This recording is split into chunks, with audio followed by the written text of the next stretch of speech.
Stem cell नाम तो सुना होगा, यकीनन सुना होगा, क्योंकि आजकल सप्लीमेंट से लेकर मेडिकल साइंस तक हर जगह पर स्टेम सेल काफी चर्चा में रहते हैं। और ऐसा इसलिए है क्योंकि स्टेम सेल एक तरह के इच्छाधारी सेल हैं जो कोई भी रूप धारण कर सकते हैं। मतलब वो किसी भी सेल का रूप ले सकते हैं।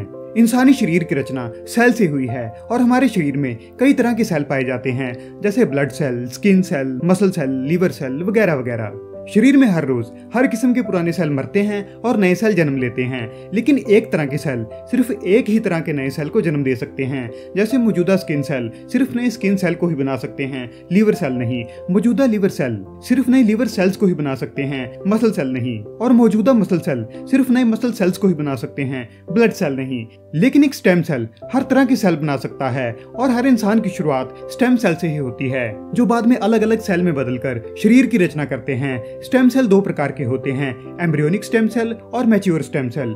मैच्योर स्टेम सेल हर इंसान के शरीर में होते हैं, जो बोन मैरो में पाए जाते हैं और इनसे अलग अलग ब्लड सेल तैयार होते हैं। लेकिन एम्ब्रियोनिक स्टेम सेल, जिनसे हर एक तरह के सेल तैयार हो सकते हैं, वो इंसान के शरीर में नहीं होते। इसीलिए ऑर्गन डैमेज होने पर वो सही नहीं हो सकते और इसीलिए विज्ञानी स्टेम सेल पर खोज में लगे रहते हैं, ताकि लैब में तैयार किए एम्ब्रियोनिक स्टेम सेल को इस्तेमाल करके इंसान के डैमेज ऑर्गन्स को ठीक करने में सफलता हासिल की जा सके। क्योंकि आज इंसान के हार्ट, ब्रेन या लंग्स जैसे ऑर्गन के हद से ज्यादा डैमेज होने पर इंसान का बचना नामुमकिन हो जाता है। लेकिन स्टेम सेल थेरेपी में अगर विज्ञानियों को सफलता मिलती है तो डैमेज हो चुके किसी भी ऑर्गन को रिपेयर करके ठीक किया जा सकेगा, या फिर उस इंसान के लिए उसके डीएनए के हिसाब से लैब में बिल्कुल नया ऑर्गन तैयार किया जा सकेगा, जिसे शरीर में ट्रांसप्लांट करने पर इम्यूनिटी भी लो नहीं करनी पड़ेगी और बॉडी द्वारा ऑर्गन को रिजेक्ट करने का चांस भी ना के बराबर होगा। इसके अलावा स्टेम सेल थेरेपी की मदद से जलने के कारण खराब हो चुकी चमड़ी को भी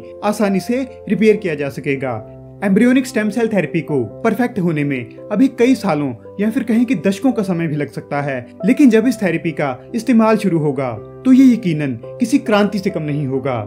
आज के लिए बस इतना ही। अगर ये वीडियो आपको पसंद आई तो इसे लाइक और शेयर करें और ऐसे और वीडियोस को देखने के लिए फोटो लवर्स को सब्सक्राइब करना मत भूलें।